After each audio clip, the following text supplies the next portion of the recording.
आप देख रहे हैं इंडिया टीवी। आपके साथ मैं हूं मीनाक्षी जोशी। वक्त हो गया है राजधर्म का। एक विमान उड़ा, अचानक से वो पलट गया, उसने झटका खाया और फिर वो विमान जमीन पर जा गिरा और फिर हर तरफ आग और धुएं का गुबार। इसी के साथ नेपाल में आज एक और प्लेन हादसा हो गया। नेपाल में मौत की उड़ान का सिलसिला लगातार जारी है। 12 साल में 23 विमान हादसे का शिकार हो चुके हैं। लोग अपनी जान गंवा चुके हैं। सैकड़ों की संख्या में लोगों ने जान गंवाई है। इन मौतों का जिम्मेदार आखिर कौन है? नेपाल में बार बार क्यों विमान हादसे हो रहे हैं? एक एक डिटेल मैं आपको दूंगी, लेकिन सबसे पहले बात आज के हादसे की। आज नेपाल के काठमांडू से जो तस्वीरें आई हैं वो दिल दहला देने वाली तस्वीरें हैं। त्रिभुवन एयरपोर्ट से एक प्लेन टेक ऑफ के फौरन बाद ही जमीन पर आ गिरा। देखते ही देखते ये प्लेन आग के गोले में तब्दील हो गया। प्लेन में बैठे हुए 19 में से 18 लोगों की मौत हो गई। प्लेन सूर्य एयरलाइंस का था। हादसे में मारे गए लोगों में से 17 सूर्य एयरलाइंस के ही स्टाफ थे, बाकी के 2 क्रू मेंबर्स थे। ये प्लेन कहां जा रहा था, क्यों जा रहा था, यह हादसा क्यों हुआ, पूरी डिटेल सामने आ चुकी है। अब एक एक करके वो सारी डिटेल आपके सामने रखूंगी, लेकिन सबसे पहले काठमांडू प्लेन हादसे की खौफनाक तस्वीरें आपके सामने रखती हूं। प्लेन क्रैश की ऐसी तस्वीरें जो आपके दिल को दहला देगी। धुएं का बड़ा सा गुब्बार आग के गोले में तब्दील होता हुआ ये प्लेन, इस तस्वीर में आप देखें कैसे ये प्लेन टेक ऑफ करने के साथ साथ जमीन पर धड़ाम से आ गिरा। हादसे के वक्त ये तस्वीरें सामने आ चुकी हैं। तस्वीर में साफ देखा जा रहा है कि अभी तो प्लेन ने टेक ऑफ किया ही था, लेकिन टेक ऑफ के बाद ही प्लेन अचानक एक तरफ से झुक गया। ये देखिए, ये जब आकर गिरा है उसके बाद की ये तस्वीरें हैं। प्लेन को देखकर ये साफ पता चल रहा था कि पायलट का प्लेन पर कंट्रोल नहीं है। प्लेन एयरपोर्ट के पास ही टेक ऑफ करने के साथ साथ क्रैश हो गया। जिस वक्त ये हादसा हुआ, एयरपोर्ट पर एक और प्लेन, यहां पर ये देख रहे हैं इस प्लेन को, एक और प्लेन यहां पर खड़ा हुआ नजर आ रहा है। एयरपोर्ट के 2 स्टाफ, ये देखिए, ये जो ग्राउंड स्टाफ होता है, एयरपोर्ट अथॉरिटीज के ये स्टाफ होते हैं, ग्राउंड फोर्स होती है। एक शख्स यहां दिखाई दे रहा है, एक शख्स और उधर दिखाई दे रहा है। ये देखिए, ये दो शख्स दिखाई दे रहे हैं। जैसे ही प्लेन जमीन से टकराया, आग के गोले में तब्दील हो गया। देखते ही देखते आग और धुएं का गुबार यहां नजर आने लगा। आइए अब मैं आपको विमान हादसे का एक सीसीटीवी फुटेज दिखाती हूं। यह हादसा कैसे हुआ, इस वीडियो को देखकर आपको क्लियर हो जाएगा। साफ नजर आ रहा है कि प्लेन के टेक ऑफ करने के साथ ही पायलट का कंट्रोल इस प्लेन पर से जा रहा है। देखिए, फिर से इसको दिखाते हैं आपको, ध्यान से देखिए। प्लेन ने टेक ऑफ किया, लेकिन टेक ऑफ करने के साथ साथ एक तरफ पूरी तरह झुक गया। पायलट का कंट्रोल इस प्लेन पर से चला गया और प्लेन एक तरफ झुकने के साथ साथ सीधे जमीन से टकरा गया। जैसे ही प्लेन की जमीन से टक्कर हुई, प्लेन में आग लग गई। यह हादसा इतना भयानक था कि प्लेन कुछ ही देर में मलबे में तब्दील हो गया। जरा सोचिए ये हादसा कितना भयानक रहा होगा। आप में से कई सारे दर्शक ऐसे हैं जो न जाने कितनी बार हवाई यात्रा कर चुके होंगे। आप ये जानते हैं कि जब प्लेन एक बार टेक ऑफ लेता है तो फिर धीरे धीरे ऊपर की तरफ उड़ान भरता चला जाता है, लेकिन अगर थोड़ा सा भी बैलेंस बिगड़ा तो फिर क्या होता है वो इस तस्वीर से समझ में आता है। जब यह हादसा हुआ होगा तो प्लेन में सवार लोगों पर क्या बीती होगी, उन्होंने क्या दर्द सहा होगा। जो लोग उस वक्त एयरपोर्ट पर मौजूद थे वो कितने दहशत में होंगे, जरा वो सोचिए। और अपनी आंखों से जिन्होंने यह हादसा होते हुए देखा, ग्राउंड पर तो 2 स्टाफ मौजूद थे, उनके दिमाग में उस वक्त क्या चल रहा होगा, तस्वीरों में देखिए जरा। आग और धुएं का गुबार नजर आ रहा है। राहत और बचाव का काम, प्लेन में सवार लोगों की तलाश करते हुए वहां पर वो राहत कर्मी नजर आ रहे हैं। आप देखिए, चारों तरफ चीख पुकार जैसी मच रही है। इतना भयानक हादसा था कि सिर्फ पायलट को छोड़कर प्लेन में सवार सभी 18 लोगों की मौके पर मौत हो गई। ये तस्वीरें वाकई में भयावह तस्वीरें हैं। चारों तरफ धुआं ही धुआं दिखाई दे रहा है। एरोड्रम की ये तस्वीरें और ये जो हवाई पट्टी पर जहां पर ये प्लेन क्रैश हुआ, वहां की स्थिति देखिए। जैसे ही इस प्लेन की जमीन से टक्कर हुई, फौरन इसमें आग लग गई और फिर ये काला धुआं उठता हुआ आप देख रहे हैं।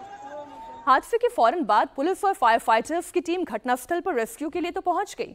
क्रैश के बाद विमान में आग लगी हुई थी, उसे फौरन बुझाया भी गया। ये हादसे की तुरंत बाद की एक तस्वीर है। ये वीडियो उस वक्त का है जब राहत और बचाव कर्मी दुर्घटना स्थल तक नहीं पहुंचे थे। उस वक्त वहां पर क्या स्थिति थी वो आप देखिए। आसपास मौजूद लोग आग के गोले में तब्दील विमान के पास जाने की हिम्मत तक नहीं जुटा पाए। जाहिर है किसके अंदर इतनी हिम्मत होगी। जिस तरीके से ये क्रैश हुआ था, हर किसी के मन में दहशत थी। घटनास्थल पर मौजूद चश्मदीदों का कहना यह है कि प्लेन रनवे के दक्षिणी छोर से टेक ऑफ कर रहा था। अचानक से इसमें एक झटका लगा और फिर आग लग गई। इसके बाद ये रनवे के पूर्वी हिस्से में बुधा एयर हैंगर और रेडार स्टेशन के बीच में एक गड्ढे में जाकर गिर गया। इस तस्वीर में दो जगह धुआं उठता हुआ दिखाई दे रहा है। मतलब साफ है कि प्लेन का कुछ हिस्सा हादसे के बाद कुछ दूरी पर जाकर गिर गया था। आसपास रहने वाले लोग तस्वीरों में नजर आ रहे हैं। हादसे के बाद इलाके के लोगों की भी इस वीडियो में आप देखिए, उनकी भीड़ नजर आ रही है। अच्छी खासी भीड़ सड़कों पर नजर आ रही है। ये देखिए क्या हालत हुई है इस विमान की। यह हादसा इतना भयानक था कि प्लेन का मलबा दूर दूर तक बिखर गया। हर तरफ चीख पुकार मच गई। एयरपोर्ट पर काम करने वाले लोग दौड़कर हादसे वाली साइट पर पहुंचे। उनके कई साथी इस प्लेन पर सवार थे। जरा सोचिए क्या मंजर रहा होगा जब एयरपोर्ट का स्टाफ अपने ही साथियों को इस हाल में देख रहा होगा। उसके दिल पर क्या बीत रही होगी। इन तस्वीरों में रेस्क्यू टीम मलबे में फंसे हुए शवों को निकालने की कोशिश कर रही है। जरा विमान की हालत तो आप देखिए, पूरी तरीके से टूट गया है, ब्लास्ट हो गया है। काठमांडू से प्लेन में सवार लोगों को इस बात का जरा भी इल्म नहीं होगा कि ये उनकी आखिरी उड़ान होगी। पायलट ने भी प्लेन को कंट्रोल करने की पूरी कोशिश की, लेकिन शायद नियति को कुछ और ही मंजूर था। अभी अभी प्लेन हादसे की एक और तस्वीर सामने आई है। जहां यह हादसा हुआ वो एरिया कैसा था, वो टेरेन कैसा था, इस तस्वीर को देखकर आप समझ सकते हैं। क्योंकि प्लेन कई टुकड़ों में बच गया है। तस्वीरें इतनी भयानक है जिसे देखकर ही पता चल रहा है कि प्लेन में सवार लोगों का बचना तो नामुमकिन था। जिस तरीके की टक्कर हुई और जिस तरीके से प्लेन के दो हिस्से हो गए और फिर तो आग लगी, आग लगने के बाद धुआं उठने लगा, मलबा दूर दूर तक जाकर गिरा। जरा तस्वीर आप देखिए। ये तस्वीर खुद ब खुद बता रही है कि यह हादसा कितना भयानक था। इंजन से लेकर प्लेन का एक एक पार्ट बिखरा हुआ नजर आ रहा है। तो फिर किसी भी इंसान की जान की क्या ही स्थिति रही होगी। अब इस मलबे से हालांकि रेस्क्यू टीम जो है वो शवों को निकालने की कोशिश कर रही है, लेकिन वाकई में बहुत ही दर्दनाक हादसा है। कहते हैं ना कि इंसान उम्मीद कभी नहीं छोड़ता है। इन तस्वीरों को देखकर भी यही समझ में आता है। प्लेन को आग लग गई, वो पूरी तरीके से धुआं धुआं हो गया, लेकिन आग को बुझाने की कोशिश तो करनी ही थी। रेस्क्यू टीम मलबे में उतर गई। प्लेन में सवार एक एक शख्स की फिर तलाश की जाने लगी। मलबे को हटाकर खोजबीन की जाने लगी। जाहिर है अपने साथियों को बचाना था, मुश्किल था। किसी की भी जान बच पाना इतने भयानक हादसे में लगभग नामुमकिन ही मानिए। लेकिन हादसा इतना भयानक था कि तमाम कोशिशें कितनी भी की जाती वो नाकाफी ही थी, क्योंकि ऑन द स्पॉट हादसा होने के साथ साथ उन 18 लोगों की जान चली गई। आइए अब मैं आपको बताती हूँ कि यह हादसा आखिर हुआ कहाँ। और ये हादसा नेपाल की राजधानी काठमांडू के त्रिभुवन इंटरनेशनल एयरपोर्ट पर हुआ। जो विमान क्रैश हुआ है वो नेपाल के सौर्य एयरलाइंस का विमान है N9AME CRJ 200। जो विमान क्रैश हुआ है वो नंबर भी हमने आपके सामने रख दिया है। सौर्य एयरलाइंस के प्लेन में पायलट, क्रू मेंबर के साथ साथ टेक्नीशियन और 19 लोग सवार थे। ये सभी लोग काठमांडू से पोखरा की तरफ जा रहे थे जिस वक्त ये विमान दुर्घटनाग्रस्त हुआ। अभी तक सामने आई जानकारी के मुताबिक 18 लोगों की जान ऑन स्पॉट हो गई है। घायल पायलट मनीष शाक्य फिलहाल अस्पताल में भर्ती हैं। जब उनसे बातचीत हो पाएगी, जब पूछताछ होगी, तभी ये सामने आ पाएगा कि आखिर ये हादसा कैसे हुआ। पायलट ने प्लेन पर से संतुलन आखिर कैसे खो दिया। आपने देखा कि टेक ऑफ करने के साथ साथ विमान एक तरफ झुक गया था और फिर वो तेजी से जमीन पर आकर टकराया और वो क्रैश हो गया। पायलट चश्मदीद है। पायलट खुद उस वक्त प्लेन में क्योंकि मौजूद थे, उस विमान को चला रहे थे, वो बता पाएंगे।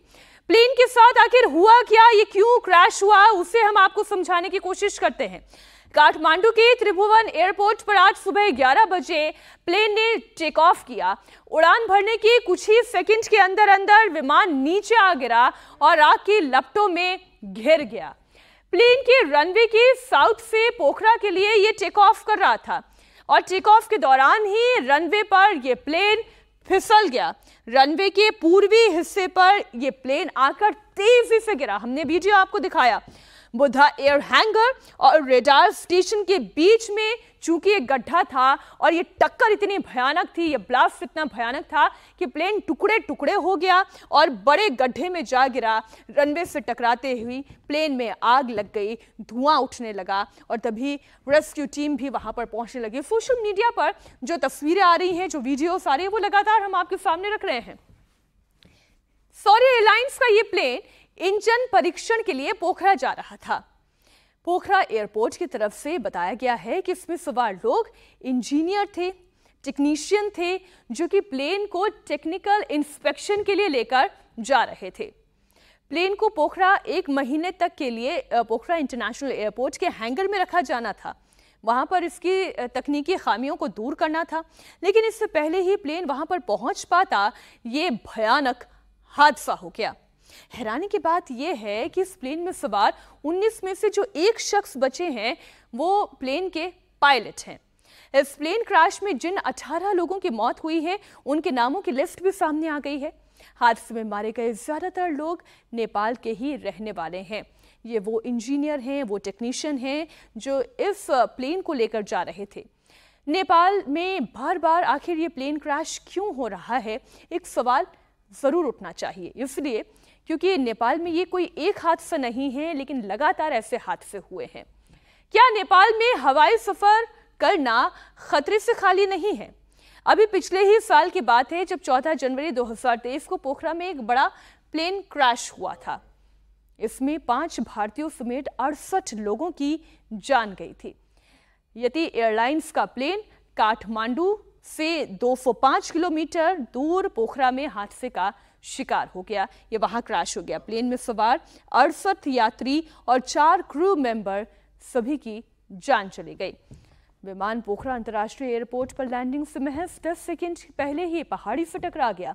इससे प्लेन में आग लगी और वो खाई में जा गिरा। हादसे में सभी 68 लोगों की मौत हो गई। ये तो सिर्फ एक हादसा है। पिछले 12 सालों में नेपाल में 23 बड़े विमान हादसे हो चुके हैं। पिछले साल जनवरी को यति एयरलाइंस के क्रैश में 68 लोगों की मौत हुई। इससे पहले की अगर बात करें 29 मई 2022 को, जब तारा एयर का एक विमान क्रैश हो गया मस्तंग में, जहां 22 लोगों की जान चली गई। 12 मार्च 2018 को यूएस बांग्ला एयरलाइन क्रैश हुआ। ये क्रैश काठमांडू में हुआ। 51 लोगों ने अपनी जान गंवा दी। 24 फरवरी 2016 को तारा एयरप्लेन क्रैश हुआ जोमसोम में। इसमें 20 यात्रियों ने अपनी जान गंवा दी। आप देखिए सिलसिलेवार तरीके से अगर पुराने रिकॉर्ड्स को भी आप देखेंगे, फिर चाहे वो साल 2016 हो, 14 हो, 12, साल 2012 में तो 2 प्लेन क्रैश हुए। एक प्लेन क्रैश हुआ 14 मई 2012 को और दूसरा 28 सितंबर 2012 को। अग्नि एयर और सीता एयरलाइंस का विमान जोमसोम और काठमांडू में अलग अलग वक्त पर क्रैश का शिकार हुआ, जिसमें 15 और 19 लोगों की जान चली गई। नेपाल में जिस तरीके से विमान हादसे हो रहे हैं, उससे लोगों के मन में एक डर पैदा हो गया है, एक संशय होता है। लोग अब नेपाल में एयर ट्रैवलिंग से बचते हुए नजर आते हैं, लेकिन सवाल ये है कि आखिर जिस मोड ऑफ ट्रांसपोर्ट को बहुत ही सुरक्षित माना जाता है वही नेपाल में मौत बन जाता है। आखिर नेपाल में आए दिन प्लेन हादसे के शिकार क्यों हो रहे हैं? आखिर नेपाल में विमान बार बार हादसे का शिकार क्यों होते हैं? इसके भी कुछ कारण हैं, वो अब मैं आपके सामने रखती हूँ। 3 बड़ी वजह है। सबसे बड़ी वजह भौगोलिक परिस्थिति है जो पायलट्स के लिए बड़ी चुनौती है। ये हादसे के लिए जिम्मेदार है जो नेपाल का टेरेन है, यहाँ के लैंडस्केप है, वो इसके लिए जिम्मेदार है। नेपाल एक पहाड़ों पर बसा हुआ देश है जहां पर सक्रिय घाटियों का जाल है। नेपाल की भौगोलिक स्थिति पायलट्स के लिए एक बड़ी चुनौती है। नेपाल में माउंट एवरेस्ट समेत दुनिया की 8 सबसे ऊंची चोटियां हैं। नेपाल का जो एकमात्र इंटरनेशनल एयरपोर्ट है वो सक्रिय घाट में ही बना हुआ है, जिसकी वजह से विमानों को टेक ऑफ करने के बाद उसे मुड़ने के लिए सही जगह नहीं मिल पाती और ये सबसे बड़ा चैलेंज है। नेपाल में दुनिया के 8 सबसे ऊंचे पहाड़ हैं। नेपाल में बार बार होते हुए विमान हादसों की दूसरी वजह क्या है, अब वो आपके सामने रख देती हूँ। पहली वजह हमने आपको बता दिया कि वहां का जो टेरेन है वो है ही इस तरीके का जो एक बड़ा चैलेंज है। दूसरी वजह है तेजी से बदलता हुआ मौसम। नेपाल में मौसम बहुत जल्दी बदलता है। पहाड़ी इलाकों में आप वैसे भी जानते हैं कि मौसम बहुत तेजी से करवट लेता है। अभी नेपाल तो पूरा देश ये पहाड़ी है। बदलते हुए मौसम के चलते पायलट्स को प्लेन नेगेटिव करने में परेशानी होती है, नेविगेट करने में परेशानी होती है। बदलते मौसम से पायलट को रनवे के व्यू में भी दिक्कत आ जाती है, व्यू क्लियर नहीं मिलता और कई बार तो बर्फबारी होती है और बर्फबारी के चलते रनवे पर फिसलन की स्थिति आ जाती है। जरा सी चूक और लैंडिंग हो या फिर टेक ऑफ हो, ये 2 मोमेंट जो सबसे क्रूशियल मोमेंट होते हैं, ये मोमेंट खतरनाक हो जाते हैं। अगर पायलट को व्यू ठीक से नहीं मिलेगा, मौसम बदल जाएगा, ऐसी परिस्थिति में टेक ऑफ और लैंडिंग दोनों ही बड़ी ही मुश्किल हो जाती है और कई बार ये जानलेवा भी साबित होती है। अब तीसरी वजह आपके सामने रख दें। दूसरी वजह हमने आपको बता दी कि तेजी से बदलता हुआ मौसम, पहली वजह नेपाल का टेरेन और तीसरी वजह है आधुनिक रेडार और ट्रेन्ड स्टाफ ना होना। नेपाल में होते बार बार हादसों की तीसरी वजह आधुनिक रेडार का ना होना, ट्रेन्ड स्टाफ की कमी का होना। जी हाँ, एविएशन एक्सपर्ट्स की अगर माने तो जो तकनीक होनी चाहिए इस देश में वो तकनीक नहीं है और इसी के चलते पायलट्स को प्लेन को नेविगेट करने में परेशानी होती है। नेपाल में कई पुराने प्लेन ऑपरेट किए जा रहे हैं जिनमें मॉडर्न रेडार सिस्टम है ही नहीं। यहां तक कि एटीसी में भी ट्रेन स्टाफ की कमी है और इसी के चलते पायलट्स को एटीसी से कोऑर्डिनेशन करने में भी परेशानी आती है।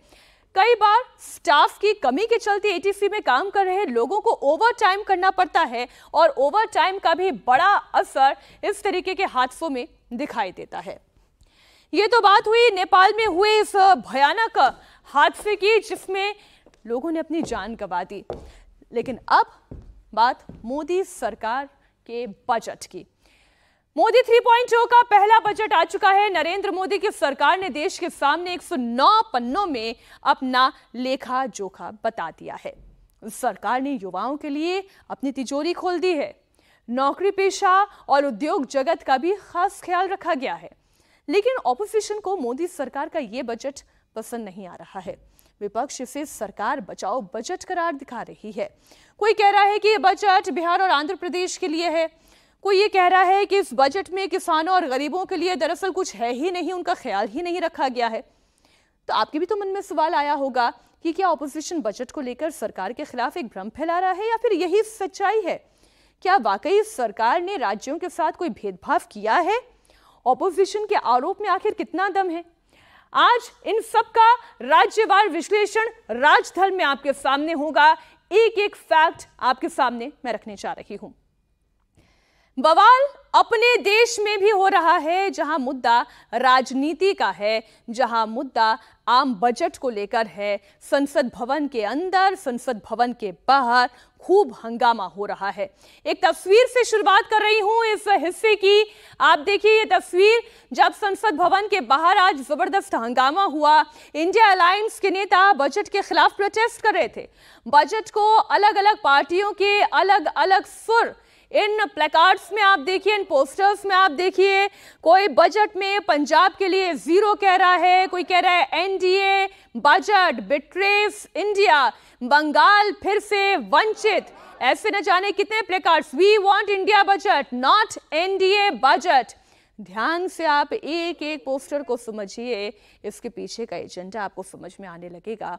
कोई कह रहा है हमें इंडिया का बजट चाहिए, कोई कह रहा है हमें एनडीए का बजट नहीं चाहिए, कोई इसे धोखा बता रहा है, कोई इसे पंजाब के लिए 0 बता रहा है, कोई महाराष्ट्र की अनदेखी की बात कर रहा है, कोई कह रहा है कि सभी राज्यों के साथ समान व्यवहार हो, बराबरी का व्यवहार हो।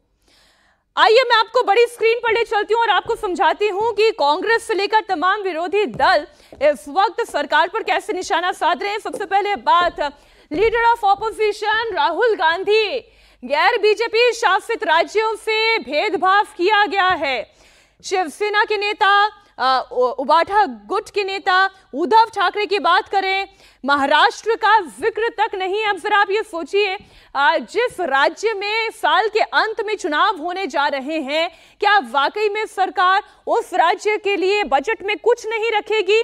लेकिन आरोप है, ये आरोप कितना पॉलिटिकल मोटिवेटेड है ये तय करना मैं आपके हवाले छोड़ देती हूं। चलिए जेएमएम की बात करें, नेता हेमंत सोरेन, झारखंड के साथ सौतेला बर्ताव करने का आरोप लगाया गया है। ममता बनर्जी कह रही हैं बंगाल को बजट में कुछ नहीं मिला है, इसलिए वो नीति आयोग की बैठक का भी बहिष्कार करने का ऐलान कर चुकी है। आम आदमी पार्टी की बात करें, जो कह रहे हैं पंजाब और दिल्ली के साथ अनदेखी की गई है। पश्चिम बंगाल की मुख्यमंत्री ममता बनर्जी की हमने बात की। अब बीजेपी पर एक नहीं, ऐसे कई सारे आरोप इंडिया अलायंस के नेताओं की ओर से लगाए गए हैं। आपसे यही रिक्वेस्ट करूंगा, जो कल बजट पेश हुआ उस बजट में किसी स्टेट को कुछ नहीं मिला और सबके थाली खाली और 2 के थाली में पकोड़ा और ये अपना जिलेबी, ये 2 छोड़ के किसी को नहीं मिला कुछ। ना तमिलनाडु को मिला, ना केरला को मिला, ना कर्नाटक को मिला, ना महाराष्ट्र को मिला, ना पंजाब, ना हरियाणा, ना राजस्थान, ना छत्तीसगढ़, ना किसी स्टेट को कुछ नहीं, दिल्ली को नहीं दिया। तो मैं कितने गिनूं, ओडिशा को कुछ नहीं दिया।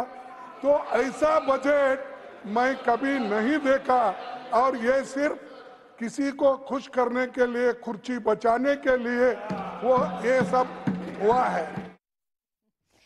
अब देखिए मल्लिकार्जुन खड़गे कह रहे हैं कि कुर्सी बचाने के लिए बजट हुआ। अब राजस्थान में तो बीजेपी की ही सरकार है, यूपी की बात करें वहां पर भी तो बीजेपी की सरकार है, अभी हरियाणा का जिक्र हुआ, वहां किसकी सरकार है वो बता दें। खैर, कोई अपने ही शासित राज्यों के साथ भेदभाव क्यों करना चाहेगा, लेकिन आरोप ये विपक्ष का है।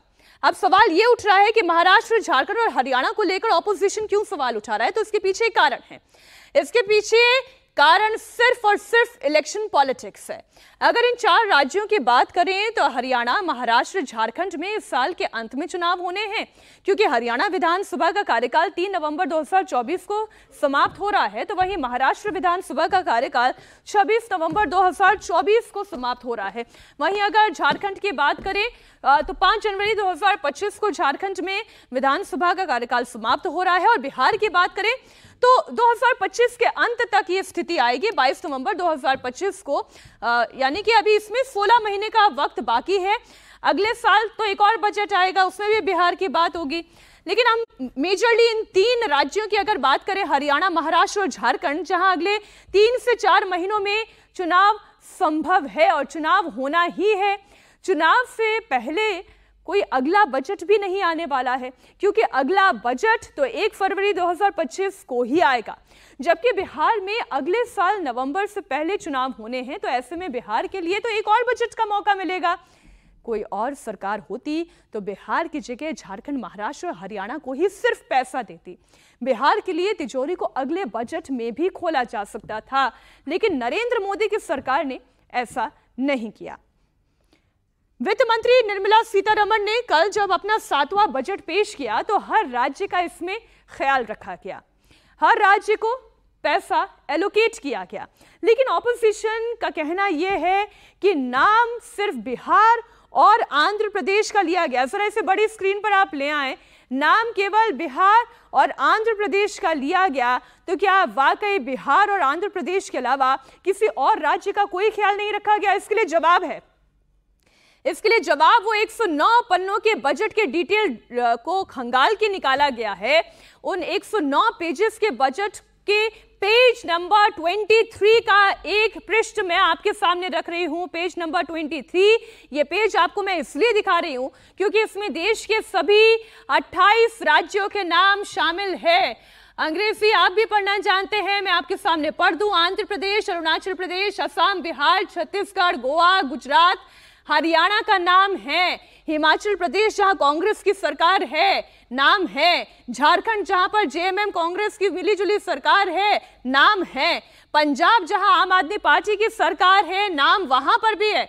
अब देखिए मध्य प्रदेश, महाराष्ट्र की बात कर ले, यहाँ पर तो बीजेपी या फिर एनडीए की बात करें, उनकी सरकार है, हिस्सेदारी उनकी भी है। और हिस्सेदारी कितनी है वो एलोकेशन भी इस वक्त आपके सामने है, नंबर्स बड़े हैं। लेकिन कांग्रेस पार्टी ये कह रही है कि उनके साथ तो भेदभाव हो गया है बॉस। कर्नाटक से आए हैं सर, नहीं कर्नाटक से आए हैं सर। हमारी तो अपेक्षा ऐसी थी सबसे ज्यादा मुझे ही मिलेगा, लेकिन इतना हमको तो कुछ नहीं मिला। तो इसका तो हम कंडेम करेंगे, प्रोटेस्ट करेंगे और सारे इंडिया पार्टी अलायंस, सारे कन्याकुमारी से लेकर कश्मीर तक। नहीं मैं बोल देता हूँ, उन्होंने तो बोलने में माता जी बोलने में तो एक्सपर्ट है, मुझे मालूम है। तो उसी तो माता जी नहीं आपकी बेटी। अब देखिए कन्याकुमारी और कश्मीर और कर्नाटक जिस राज्य की बात उन्होंने कही वो देश से बाहर तो नहीं है, वो भी 28 राज्यों में शामिल हैं और लिस्ट में उनका भी नाम था, मैंने आपके सामने रख दिया है। तो इसलिए बजट का पेज नंबर 23 ये जरूर विपक्ष को देखना चाहिए। लेकिन विपक्ष क्या कर रहा है देखिए, लोकसभा चुनाव में यूपी में बीजेपी का प्रदर्शन अच्छा नहीं रहा, वो जानते हैं। 62 सीटों वाली बीजेपी 33 सीटों पर सिमट गई। अब उत्तर प्रदेश में 10 सीटों पर उपचुनाव भी होने हैं। ऐसे में समाजवादी पार्टी बजट पर सवाल ना उठाए ऐसा तो हो ही नहीं सकता। अखिलेश यादव तो यहां तक कह रहे हैं कि लगता है कि लोकसभा चुनाव में भाजपा की हार का बदला लिया जा रहा है। समर्थन मूल्य किसान को न मिलकर के जो अलायंस पार्टनर जो सरकार बचा रहे हैं उन्हें समर्थन मूल्य सरकार दे रही है। ये तो अखबारों में भी छपा है।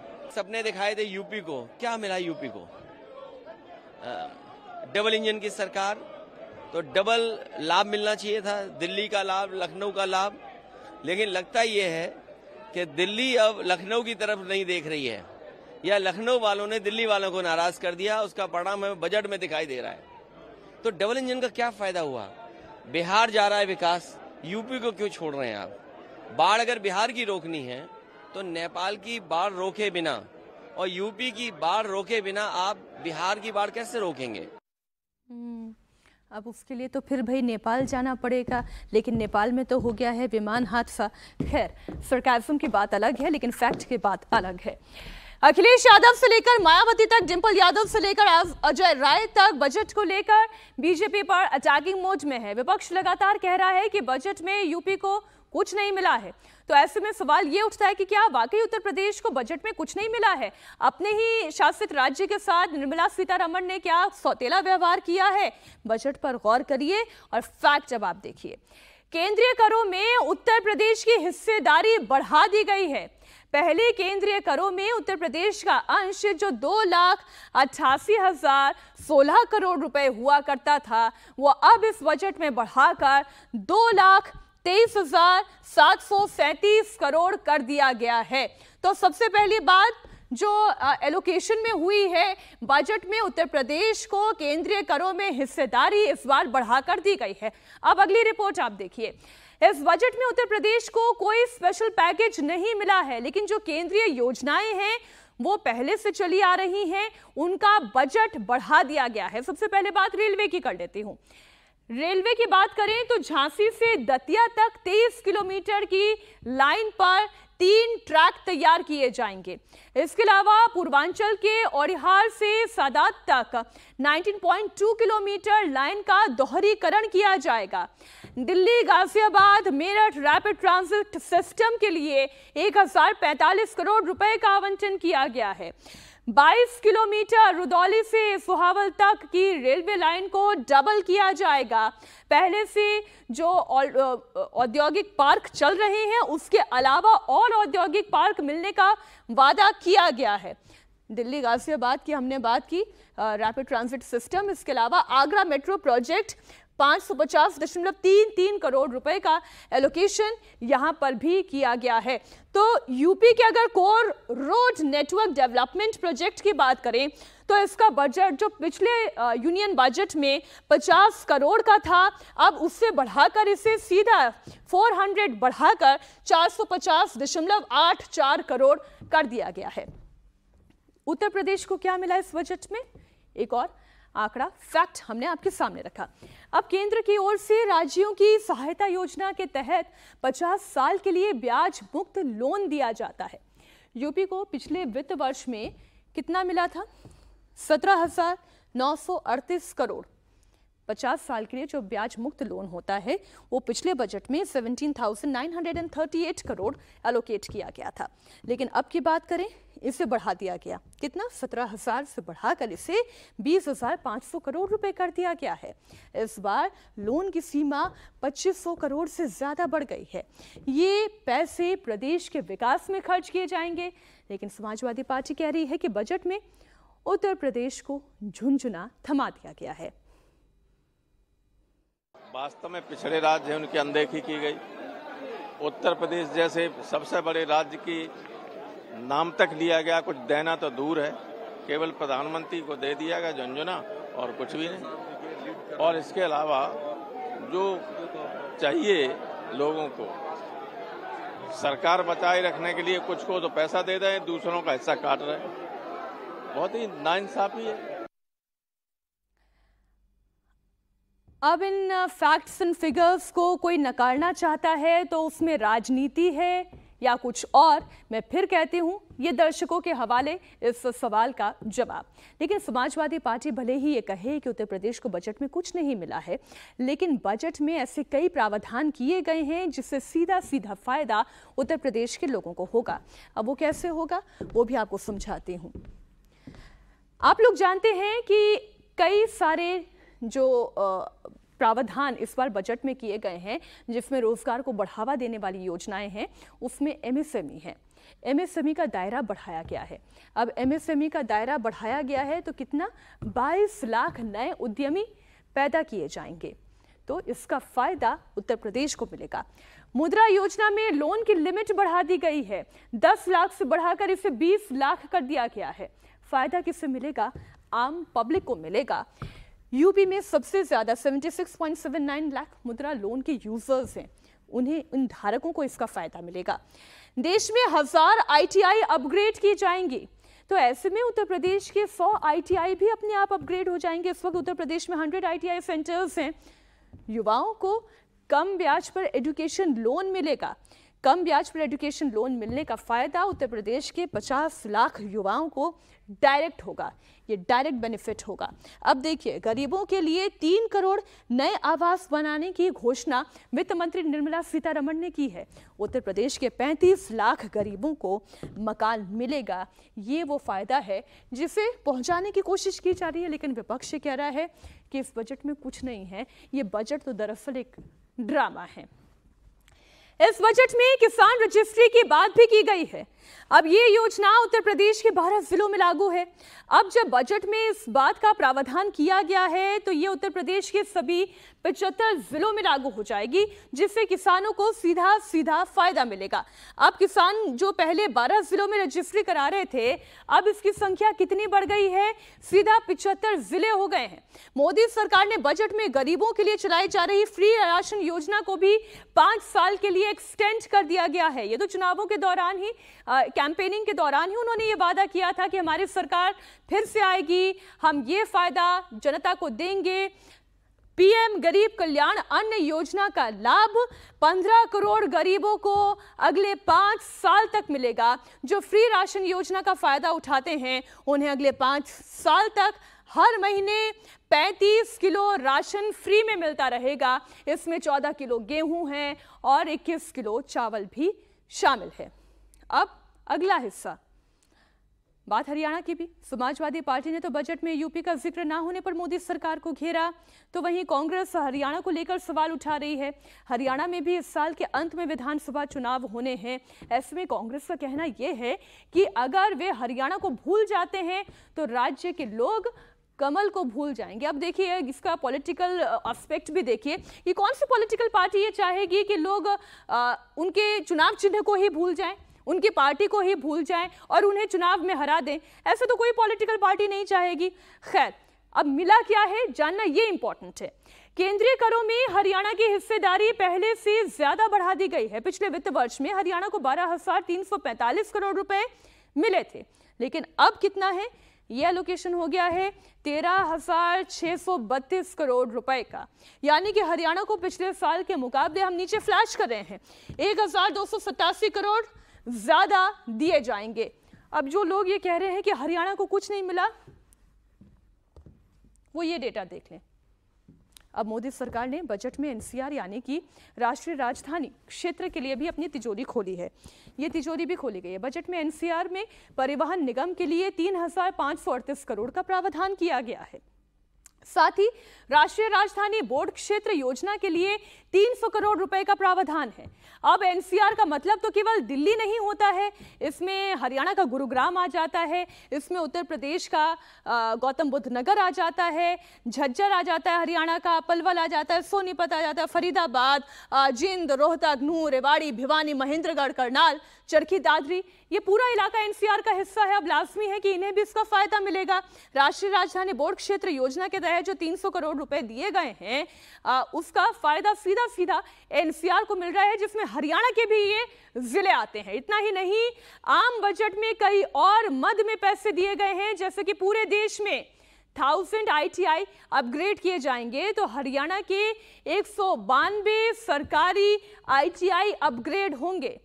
अब देखिए 192 सरकारी ITI अपग्रेड होंगे। मुद्रा लोन जिसे 10 लाख से बढ़ाकर 20 लाख किया गया है, तो 23 लाख मुद्रा लोन धारकों को इसका फायदा मिलेगा जो हरियाणा से बिलोंग करते हैं। अब अगली बात देखिए, 20 लाख छात्रों को स्किल डेवलपमेंट जिनका किया जाएगा, जिनके कौशल पर ध्यान दिया जाएगा, जिनका कौशल विकास किया जाएगा। 25,000 छात्र जो हरियाणा से कनेक्टेड हैं उन्हें इसका सीधा फायदा मिलेगा। यूपी, हरियाणा ही नहीं, बजट में महाराष्ट्र को लेकर भी एक सवाल उठा। अब देखिए यहां पर कोई ओपिनियन की बात तो नहीं हो रही है, केवल फैक्ट की बात हो रही है। वो दावा जो विपक्ष कर रहा है और वो सच जो सरकार ने अपने बजट के पेपर में लिखा है, वो मैं आपके सामने रख रही हूं। कोई ओपिनियन नहीं, सिर्फ फैक्ट एंड फिगर है। महाविकास आघाड़ी का कहना क्या है कि महाराष्ट्र के साथ भेदभाव हुआ है। शिवसेना, यूबीटी यानी कि उद्धव ठाकरे की पार्टी और उनके बेटे आदित्य ठाकरे वो ये आरोप लगा रहे हैं कि महाराष्ट्र सबसे बड़ा करदाता राज्य है, उसके बावजूद बजट में उनके खिलाफ पूर्वाग्रह नजर आ रहा है। वाकई में अब आपके भी मन में सवाल होगा कि क्या वाकई में महाराष्ट्र को बजट में कुछ नहीं मिला है? इससे लेकर जो बातें सामने आई हैं अब वो मैं आपके सामने रख देती हूँ। बीजेपी बजट के बारे में ये बताया गया और बाकायदा एक लिस्ट जारी की गई जिसमें कि बजट में मेट्रो के लिए कितना अनुदान है। इसमें मुंबई मेट्रो के लिए अगर सबसे पहले बात करें तो 1,087 करोड़ रुपए, नागपुर मेट्रो के लिए 683 करोड़ रुपए, पुणे मेट्रो के लिए 814 करोड़ रुपए ये आवंटित किए गए हैं। इसके अलावा नदी और सिंचाई परियोजनाओं के लिए क्या किया गया है, वहां पर क्या प्रावधान रखा गया है, ये देखिए। विदर्भ मराठवाड़ा की सिंचाई परियोजना के लिए 600 करोड़, नाग नदी पुनर्जीवन के लिए 500 करोड़, मुलामुथा नदी संरक्षण के लिए 690 करोड़ आवंटित किए गए हैं। तो अब चाहे बात महाराष्ट्र की हो, हरियाणा की हो, एनसीआर की हो या फिर उत्तर प्रदेश की हो, विपक्ष जो नैरेटिव खड़ा करने की कोशिश कर रहा है उसकी असलियत क्या है वो हमने राजधर्म में आज आपके सामने रखी।